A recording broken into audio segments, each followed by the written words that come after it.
that really, are emotions a source in that way, or are they just manifestations of a deeper source that has roots in culture? Yeah. Well, the cases in which they are actually knowledge, it seems to me, are cases in which the perceiver is functioning really well, and functioning really well morally. And proper moral function is called virtue, right? So a person who's got, say, the virtue of justice is a person who is both conceptually able, right, conceptually refined with respect to cases of justice. He can distinguish cases of justice from injustice and shades of injustice and kinds of injustice and so forth. And so he has this sort of conceptual ability, conceptual skill, shall we say. But he also has this concern for justice. He wants it, right? It means a lot to him. And these things come together in his emotions. If he's a man of practical wisdom, right? Aristotle's person of practical wisdom. Now, in those cases, it seems to me that he could be said to have a kind of perceptual knowledge of the truth. Right? I mean, he knows. Let's say he gets it right, and he gets it right reliably, and he gets it right reliably because of his virtue. And let's also say that his virtue is true virtue, right? It's not just some kind of, maybe the virtue of a slaveholder or the people, a culturally corrupted sort of character. Now that's an ideal, right? I mean, it's probably most of us are defective morally in one way or another. And sometimes it's cultural. The whole culture is defective. Maybe in terms of the example that you're giving.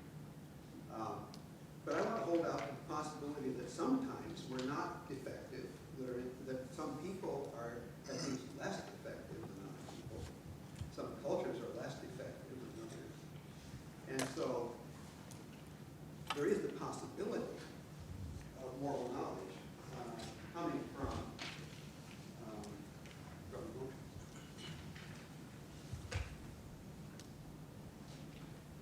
Yes, Sam? I wanted to ask about the sort of core idea of emotions as care-based construals. And so I was thinking of a couple examples of the type emotion you I thought were emotion types, but on your account, well, I'm just wondering what you would do with them. Are they like borderline cases? What would you say about it? So on the first, take the construal side. Let's think about like Otto's, I think it's the tremendum feeling, right? So it's this experience of dread or awfulness, or ill at ease, and one of the key aspects of it is it's not object directed. I'm not saying fear. It's just, and it's not motivated. In fact, like most of its sort of affective character is precisely in that it resists construal in a certain way. And that's what seems to make it such a sort of unsettling emotive state to be in. It's hard to make sense of it, hard to know what to do with it. It just sort of is that feeling of sort of. So that's the concern on the construal side. On the care side, these are all bad emotions, but good. I was thinking about maybe like, I don't know, a sense of ennui or a sense of malaise where, I mean, it has this sort of, you might want to think of it as an emotion, but yet it's not care-based at all. And again, precisely it has the affective element it has precisely because you sort of are uncaring. You care about nothing. Everything is level, and you can't find yourself motivated to give a damn about anything. That feeling of emotion feels like again, it seems like an emotion, but it's not. It's not concern-based. It's not concern-based, and that's what gives it some of the character that it has. Yeah. How do these fit into your? I think that emotion theorists tend to categorize the kind of experiences you're talking about as moods. And they distinguish them from emotions precisely because they don't seem to have an object, and they don't seem to be occasioned by situations in the same way.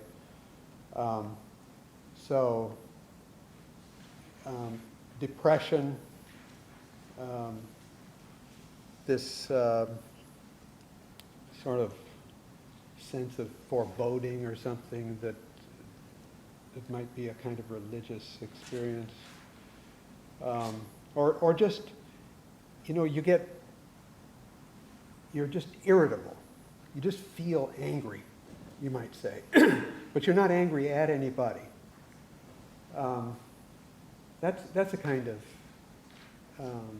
mood too, irritability or something like that. And these things are related to emotions in that they tend to predispose them. If I'm depressed, I'm probably going to think of a lot of things to be sad about, because it sort of predisposes that. And if I'm irritable, I'm likely to get actually angry at somebody, or I might even start looking for an object, right? I sort of search around to see if I can find somebody to be angry at. But that's what emotion theorists do with that. Is there more that feels a bit arbitrary? It feels a bit stipulated. Yeah. Sort of say, oh, that's a mood because it doesn't fit the category. Sure. Certainly phenomenologically speaking, from the inside, it can be episodic in the same way emotions are episodic. It has to be this sort of general tendency, or this kind of, it can have this sort of feel of what I would have thought was a paradigmatic emotional experience. Sure. Some of these things. Yeah. And so is it just a matter of like, oh, we're just going to call those something different because they're not construals or they're not structured? Yeah, if you want to, that's one thing you can do. Just divide up the psychological landscape according to your terminology or something. Some people are actually trying to find the essence of emotion, right? They take that kind of case as a difficult kind of case because it seems like they don't fit the paradigm or something. I don't really care whether you want to call those emotions or not. If you do call them emotions, then I'll say, I'm talking about another class of things here. and the account that I've given of emotions here is designed for moral psychology. That's what I'm doing in the center this year. And so I'm interested in how this class of things, whatever you want to call them, operate within virtues. Yes, Eric? Making fun of this analogy that might be problematic, maybe something you can say something about it. You're talking about the Ducker element and the different ways we can perceive the figure. That we can't do, say, both at the same time. We have to perceive the content of the bill as either bill or the ears. But it seems that the emotional perception can be more messy or more muddled than that kind of thing. So I was thinking of a case in which, say, we don't know much about Liza in the story, but pretend we get up like the story from her point of view, and it's interspersed with the underground man. And then you just see sort of a classic dysfunctional relationship where she's just as messed up as he is. So, then I can see myself siding, in one sense, being indignant for both of them against the other, both as a victim, both as a perpetrator, if you will. Or you can just also get into the mood where, or not the mood, but the judgment, the perceptual, emotional judgment that it's just a whole big sad case for all parties involved, and nobody's to blame. And it seems like I can have all those reactions at the same time, unlike with the picture of the duck. I'm wondering if that's a problem for what you want to say. Yeah, it certainly makes it much more complicated. And it seems to me that philosophers tend to work with fairly simplified, examples, whereas novelists work with these complex ones, and they kind of do justice, you might say, to the way things like this go in actual human life. Whereas philosophers are kind of trying to abstract out and get a kind of conceptual clarity about things.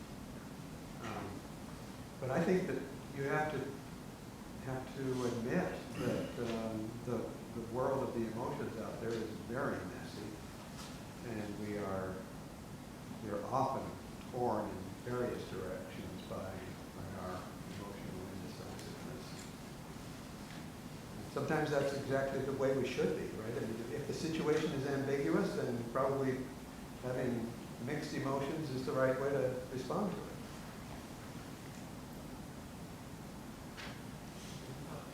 This is just sort of, I think I know the answer to this, and I just want to draw out and make sure that I've got this clear.